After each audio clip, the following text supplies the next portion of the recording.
Basically కూడా మీరు మీ ఏజ్లో అంటే ఇప్పుడు ప్రస్తుతం ఉన్న ఏజ్లో ఒక 10 years బ్యాక్ ఒక్కసారి తిరిగి చూసుకుంటే అప్పటికి ఇప్పటికి what are the changes you observed career wise అంటలేదు నేను పర్సనాలిటీ వైజ్? చాలా హెవీ చేంజెస్ అని చెప్పాలండి. ఎందుకంటే అంటే కొన్ని ఇందాక అన్నాను కదా, ఒక బుక్ చదివి అవతలోడు మనల్ని ఎలా నచ్చేలా అలాంటి పాయింట్స్లో నీకు నిజమైన అంటే నీకు అసలు competition the real competition for you is you from yesterday. If you're better then yesterday that's enough అనేది ఎక్కడ చదివా. వాళ్ళలాగా నేను ఉండాలి లేదంటే వాళ్ళలాగా చేయాలి అంటే ఎవరిలాగా ఉండలేరు. ఎవరి స్పెషాలిటీ వాళ్ళకు ఉంటుంది, ఎవరి పర్పస్ వాళ్ళకు ఉంటుంది, ఎవరి ఆలోచన వాళ్ళకు ఉంటుంది. మనం బెటర్ హ్యూమన్ ఎలాగ అవుతాం లేదంటే అనే దానికి నాకు తోచిన ఆన్సర్ ఇవన్నీ నాకు ఎప్పుడు ఉండే క్వశ్చన్లు, చిన్నప్పటి నుంచి ఉండే క్వశ్చన్లు. ఏం చేయాలి మనం? కొన్ని చెడ్డ పనులు చేస్తాం, కొన్ని మంచి పనులు చేస్తాం. ఎలా ఉండాలంటే మామూలుగా మనకి పెద్దోళ్ళు కూర్చొని ఏం చెప్తారు, అన్నీ మంచిగా చేయాలి, అందరికి హెల్ప్ చేయాలి, ఇవి చెప్తారు. అవి ప్రాక్టికల్గా కుదరవు.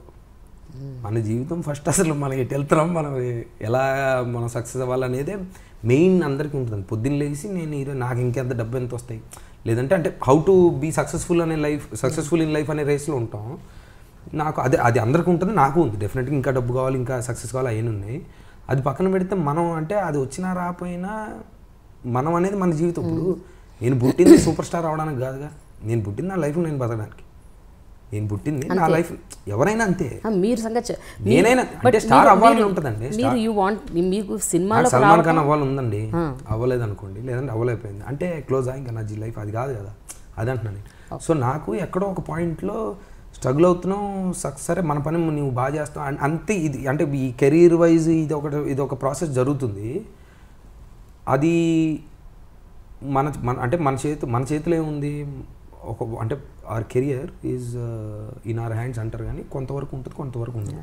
ఇప్పుడు సక్సెస్ లేదంటే నా తప్పేంటి అని కూర్చొని ఆలోచిస్తూ ఉంటే నాకు ప్రోగ్రెస్ ఎక్కడ కనపడదు. అంటే అయిపోయిందా, మనం ఇంక లేదా, ఈ థాట్స్లోకి వస్తాయి. సో అలాంటి ఎప్పుడో ఒక పాయింట్లో అది ఓకేరా, నీ కెరీర్ ఉంది, నీకు స్టార్ అవుతావు, లేదంటే యావరేజ్ హీరోని అవుతావు, లేదంటే ప్రకాష్ రాజ్ అవుతావు. పోనీ 10 years అయ్యి ప్రకాష్ రాజ్ ఏంటంటే అంటే for example I'm saying just somebody is a mega successful character artist. So anything can happen, but there is a time for that, 10 or 20 or what. That's okay, that's your aim, that's your living for it. ఈ రోజు నీ happiness ఏంటి, అది అదే అవ్వాలి, లేకపోతే లేదంటే ఈ హ్యాపీనెస్ అప్పుడు దాకా నువ్వు వెయిట్ చేసి. సో యువర్ అండర్స్టాండింగ్ కెరీర్ వైజ్లో అది వెళ్తుంది. బట్ ఒక మనిషిగా మనం ఎలా బెటర్ అవ్వాలి, మనం ఎలా హ్యాపీగా ఉండాలి అంటే ఉన్నంతలో సర్దుకుపోయి ఉండాలి, అది కాదు.